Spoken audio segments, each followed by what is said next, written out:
मिलता है, जिस पर बात करने के बाद उस फोन की ओनर उस फोन को उस तक पहुंचाने को कहती है, जिसके बदले वो क्वान को $300 देगी। और इस चीज के लिए फिर क्वान मान जाता है, पैसे मिल रहे हैं, मना कौन करेगा। अब क्वान वहां से उस लेडी के घर पर जाता है, पर उस वक्त वो लेडी नहा रही होती है, इसलिए वो क्वान को फोन रखकर बेड पर रखे हुए $300 लेकर वहां से चले जाने को कह देती है। क्वान भी ऐसा ही करता है। अब अगली सुबह क्वान जब सो रहा होता है तो अचानक उसके घर का दरवाजा टूटता है और कुछ पुलिस ऑफिसर्स उसके घर के अंदर आ जाते हैं। वो क्वान को जबरदस्ती अरेस्ट करके लेके जाते हैं, जिसके पीछे का कारण ऑफिसर्स क्वान को ये बताते हैं कि जिस लेडी का फोन तुमने उसको दिया था उस लेडी का मर्डर हो चुका है, और वो मर्डर क्वान तुमने ही किया है, क्योंकि उस लेडी के घर से कई प्रूफ्स मिले हैं जिसके हिसाब से मर्डर तुमने ही किया है। और इसी बेस पर क्वान को अरेस्ट कर ले जाता है। लेकिन क्वान की मॉम को पूरा भरोसा होता है कि उसका बेटा कभी ऐसा नहीं कर सकता, इसलिए वो पब्लिक लॉयर मिन के पास जाती है ताकि वो उसके बेटे का केस लड़ पाए। अब उसके लिए पहले मिन तो मना कर रहा होता है, पर बाद में वो कैसे भी करके मान ही जाता है। कोर्ट में जब क्वान का केस लड़ा जाता है उस वक्त मिन बहुत कोशिश करता है कि वो किसी तरह से क्वान को बचा ले, लेकिन ऐसा हो नहीं पाता क्योंकि ऑलमोस्ट हर सबूत क्वान के खिलाफ होते हैं। लेडी के घर में क्वान के फिंगरप्रिंट्स थे, उस लेडी को सेक्सुअली हरास करके मारा गया था और वहाँ क्वान का सीमन भी मिला था। ये कैसे पॉसिबल हो सकता है। साथ में कोर्ट में ये भी कहा जाता है कि क्वान अपने पूरे दिन गेम खेलने में बिताता है, जिस वजह से उसे रियल और फेक वर्ड में डिफरेंस पता ही नहीं चलता, और इसी पागलपन की वजह से उसने ये मर्डर किया होगा। अब कोर्ट में हर सबूत क्वान के खिलाफ होते हैं, जिस वजह से उसे उम्र कैद की सजा दी जाती है। इस तरह उसे सबसे हाई सिक्योरिटी वाले जेल में भेज दिया जाता है। अब जेल के पहले दिन दिखाते हैं तो डुक्सू नाम का एक कैदी क्वान को अपनी टीम के साथ परेशान करने लगता है और उसे कहता है कि तुमने उस लड़की के साथ जबरदस्ती क्यों की थी। इसे सुनकर तो क्वान को बहुत गुस्सा आता है। वो डुक्सू को मारते हुए कहता है कि मैंने ऐसा कुछ नहीं किया, समझे। इसी बीच वहाँ पर गार्ड्स आ जाते हैं और सभी को वहाँ से भगा देते हैं, लेकिन झगड़े की वजह से क्वान अब डुक्सू और उसकी गैंग का टारगेट बन जाता है। उस दिन से हर रोज डुक्सू और उसकी गैंग के लोग क्वान को मारने लग जाते हैं। बेचारा क्वान कुछ भी नहीं कर पाता। एक वक्त के बाद तो वो इससे ही अपनी रियलिटी समझकर पूरा दर्द सहता रहता है। अब एक दिन क्वान की मॉम मिन के साथ क्वान से मिलने आती है, जहाँ वो क्वान से कहती है कि मैंने किसी से बात की है बेटा जो तुम्हें बेगुनाह साबित कर सकता है, बस इसके लिए तुम्हें हिम्मत नहीं हारनी होगी। साथ में उसकी मॉम आखिर में ये भी कह देती है कि मैं किसी बलात्कारी की माँ नहीं कहलाना चाहूंगी बेटा, कभी भी। इसे सुनकर क्वान बहुत दुखी हो जाता है। अब क्वान को जेल में एक ऐसे कैदी के बारे में पता चलता है जिसने एक इंसान को मारकर खा लिया था, और इसी वजह से सभी जेल के कैदी उससे डरते हैं। वही कैदी एक दिन क्वान के पास आता है और उसे कहता है कि मुझे नहीं लगता कि तुमने उस लड़की को मारा होगा। क्वान इसके बाद डुक्सू से लड़ने की तैयारी करने लगता है और एक बार डुक्सू और उसके लोगों को पीटता भी है। अब इस चीज को देखकर डुक्सू की पूरी गैंग उसे मारने के लिए तैयार हो जाती है। फिर एक दिन मिन आता है और क्वान को बताता है कि तुम्हें पता है तुम्हारी मॉम ने सुसाइड कर लिया है। तुम्हारी मॉम ने तुम्हें यहाँ से निकालने की बहुत कोशिश की, लेकिन वो नाकामयाब रही और हारकर उन्होंने अपनी जान लेना ही सही समझा। इसी के साथ मिन क्वान को उसकी माँ का लॉकेट भी देता है, जिसे हाथ में लेकर वो बहुत रोता है। अब दुख से पूरी तरह से टूटा हुआ क्वान जब अकेले ग्राउंड में खड़ा होता है, तभी उसके ऊपर डुक्सू और उसकी गैंग अटैक कर देती है। लेकिन इस बार क्वान पूरी तरह तैयार होता है और वो डुक्सू को इतना घायल कर देता है कि अधमरा कर देता है, और साथ में वो खुद को भी जानबूझकर घायल करता है ताकि पकड़े न जाएं। असल में ये सब कुछ करने के लिए उसे खूंखार कैदी ने क्वान को कहा था ताकि जेलर सबको यानी कि क्वान और डुक्सू को हॉस्पिटल लेके जाए और फिर क्वान वहाँ से भाग जाए। ये इनका प्लान होता है। उसने भागने का प्लान इसलिए बनाया ताकि वो खुद को निर्दोष साबित कर पाए। क्वान भी आगे ऐसा ही करता है, लेकिन उसी दौरान उनकी गाड़ी का एक्सीडेंट हो जाता है, जिससे किसी तरह से बचकर क्वान वहाँ से भागने में कामयाब होता है। लेकिन उसके पहले एक ऑफिसर जो कि होश में था वो क्वान पर गन पॉइंट कर देता है, पर शायद उस ऑफिसर को भी पता था कि क्वान गलत नहीं, उसने कोई गलती नहीं की है, इसलिए वो क्वान को वहाँ से जाने देता है। फिर क्वान एक कपल से लिफ्ट लेकर मिन के ऑफिस पहुंचता है, जहां उसे देखते ही मिन सीधे ऑफिसर्स को कॉल करता है और इसी बीच मिन उसे अपनी बातों में भी फंसा के रखता है। क्वान वहां मिन से कहता है कि मेरी माँ ने कहा था कि वो एक ऐसे इंसान को जानती है जो मुझे निर्दोष साबित कर सकते हैं, क्या आप उनके बारे में जानते हैं? जिस पर मिन क्वान को जवाब देता है कि मुझे ऐसे किसी के बारे में तो पता नहीं, लेकिन तुम्हें खुद को पुलिस के हवाले कर देना चाहिए। उसी वक्त वहाँ पर पुलिस ऑफिसर्स भी आ जाते हैं, जिसकी वजह से क्वान को वहाँ से भागना पड़ता है। अब क्वान एक कैफे में जाकर अपनी मेल आईडी लॉगिन करता है, वहाँ उसके केस के अपडेट्स को देखता है, जिसमें उसको एक वीडियो मिलती है जिसके हिसाब से क्वान जब उस लेडी के घर गया था और जब वहाँ से लौटता है तो उसके बीच वो सिर्फ 3 मिनट ही उस लेडी के घर में रहा होगा। तो क्या 3 मिनट में कोई किसी के साथ जबरदस्ती करके उसको मार सकता है क्या? ये सवाल उस वीडियो में पूछा जा रहा होता है, और ये वीडियो क्वान के ही एक गेम के टीममेट ने बनाई होती है, क्योंकि उसके ऑनलाइन फ्रेंड्स को भी उस पर इतना भरोसा था कि क्वान कभी ऐसा नहीं कर सकता। अब क्वान को उसके फ्रेंड्स एक कैफे में बुलाते हैं, जहाँ वो जल्दी पहुंच जाता है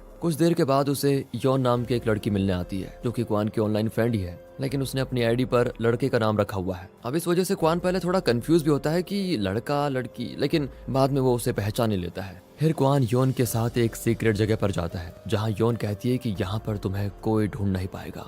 वहीं पर क्वान अपने बाकी ऑनलाइन फ्रेंड से भी पहली बार मिलता है, जिसमें उसके दोस्तों का नाम नेगेटिव, योंगरो और डिमोलिशन होते हैं। अब वो सभी एक साथ फैसला करते हैं कि वो क्वान को कैसे भी बेगुनाह साबित करके ही रहेंगे। अब योन सभी को बताती है कि पिछले कुछ समय से जो शहर में मर्डर्स हो रहे हैं उसमें एक कॉमन चीज मैंने नोटिस की, जो कि है ये ट्रक। हो सकता है कि इस ट्रक का इन मर्डर से कुछ लेना देना जरूर हो। योन की हैकिंग स्किल्स बहुत ही अच्छी है, जिससे वो ट्रक की लोकेशंस को ट्रैक कर लेती है और उससे पता चलता है कि ये ट्रक ज्यादा समय शहर से बाहर कबाड़ वाली जगह पर ही रहते हैं। अब क्वान डिमोलिशन को साथ लेकर उस जगह पर जाता है जहाँ सेम ट्रक वहाँ से निकलते हुए दिखाई देते हैं। क्वान फिर सीधे ही उस ट्रक का पीछा करने लगता है, जहाँ से वो सीधा एक क्राइम स्पॉट पर पहुंचता है जहाँ पर एक फेमस एक्टर नो जुन योंग की डेड बॉडी मिलती है। अब वो सभी लोग नो जून की डेड बॉडी को वहां से लेकर जाते हैं और उस घर को इस तरह से साफ कर देते हैं कि उस घर को देखकर कहा ही नहीं जा सकता कि यहाँ किसी का मर्डर हुआ था। जिसके बाद वो लोग उस डेड बॉडी को नोजून के घर में रखकर आ जाते हैं। अब ये जानने के लिए कि वहाँ पर नोजून की डेड बॉडी क्यों रखी गई है, तो इसके लिए क्वान को नोजून के घर के अंदर जाना होगा। लेकिन नोजून के घर में बहुत ही सिक्योरिटी होती है, इस वजह से पहले नेगेटिव और यंग आरो टेक्नीशियन बनकर बिल्डिंग में जाते हैं और यंग आरो योन को बिल्डिंग की सिक्योरिटी का डाटा देता है, जिससे योन सिक्योरिटी को हैक कर लेती है और क्वान बिल्डिंग के अंदर चला जाता है। लेकिन वहाँ जाते ही क्वान देखता है कि नोजून की बॉडी को उसके घर में रख दिया गया है और वहाँ पर क्राइम सीन क्रिएट किया जा रहा है, जैसे कि नोजून को उसी के घर में किसी ने मारा हो। अब ये सभी चीजें मिन एक कैमरे से देख रहा होता है, यानी कि ये सब कुछ मिन ही करवा रहा है। और अगर आप सोच रहे हो कि यहाँ पर हो क्या रहा है, तो जल्दी आपको सारी चीजें समझ में आने वाली हैं दोस्तों। इसके बाद सीन मिन पे शिफ्ट होता है, जो अपने अगले टारगेट को ढूंढ रहा है। तो अब मैं आपको समझाता हूँ कि यहाँ पर हो क्या रहा है। तो असल में मिन अमीर लोगों के क्राइम्स को छुपाने का काम करता है और उसकी जगह किसी दूसरे इनोसेंट लड़के या लड़की को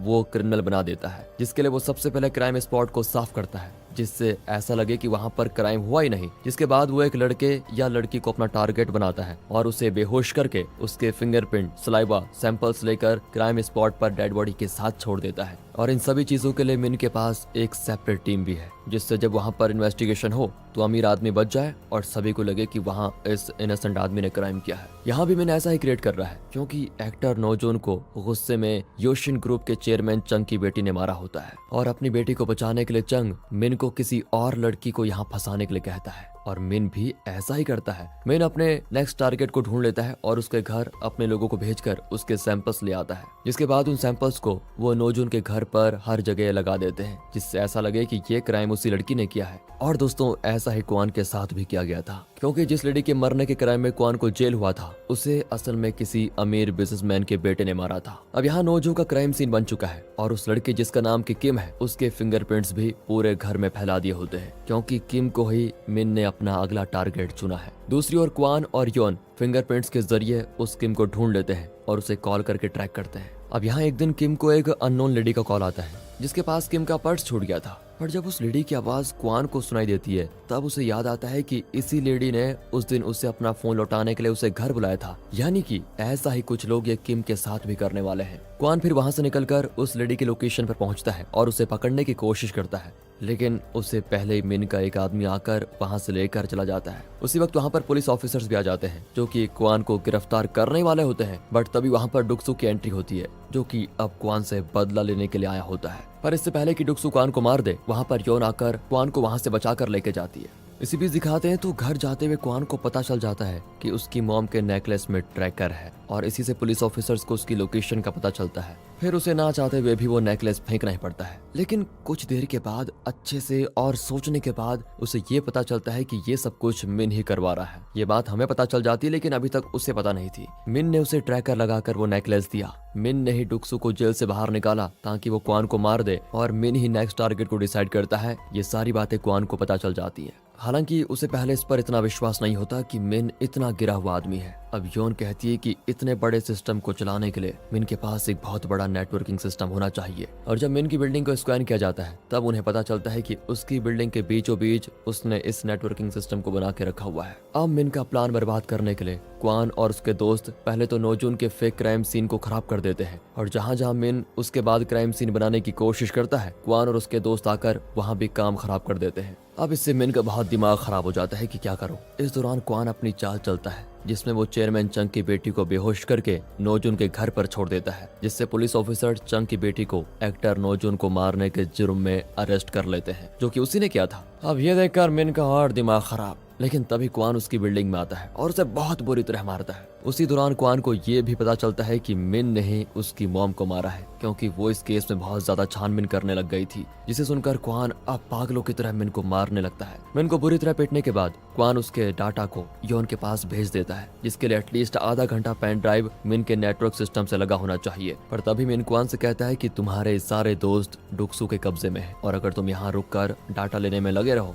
तो वो सभी को मार देगा। इसके बाद क्वान वहाँ से अपने दोस्तों को बचाने जाता है और बचा भी लेता है, लेकिन इस दौरान उसके पीछे पुलिस ऑफिसर्स और डुक्सू का गैंग आ जाता है और फिर एंड में इनके पूरे ग्रुप को पकड़ ले जाता है। मिन न्यूज वालों को कुछ ऐसे वीडियोस भेजता है जिसमें सभी को लगे कि क्वान ने चेयरमैन चंग की बेटी को एक्टर नोजू के मर्डर में फंसाया है। अब इस वक्त तक ये सभी लोग हार मान चुके थे और दूसरी ओर मिन बड़ा खुश हो रहा था कि वो जीत गया, क्योंकि अब क्वान का ग्रुप कुछ नहीं कर सकता था। पर तभी एंट्री होती है कबर और कोंचिल की, जो कि क्वान के 2 और ऑनलाइन गेम फ्रेंड्स हैं, और वो अब इन्हें बचाने का जिम्मा अपने हाथों में ले लेते हैं। उस वक्त तक मिन तो जीत चुका था, पर वो एक गलती कर देता है। जीत की खुशी में वो क्वान का पेन ड्राइव सिस्टम से निकालना ही भूल जाता है और इससे सारा डाटा योन के पास चला जाता है। तभी कवर और कोंजिल उस डाटा को लेकर लाइव स्ट्रीम कर देते हैं और मिन का पूरा सच सभी के सामने, जिसके बाद मिन शहर से भागने की कोशिश करता है, लेकिन उससे पहले उसे पुलिस ऑफिसर्स पकड़ लेते हैं। अब सबको पता चलता है कि क्वान ने ये मर्डर्स नहीं किए और उसकी पूरी ग्रुप इनोसेंट है। कहानी के एंडिंग में हमको मिन जेल में दिखता है, जहाँ डुक्सू उसकी अच्छे से खातिरदारी करता है, क्योंकि इस पूरी भागम दौड़ में डुक्सू वापस अरेस्ट हो जाता है और अब उसे अच्छी खासी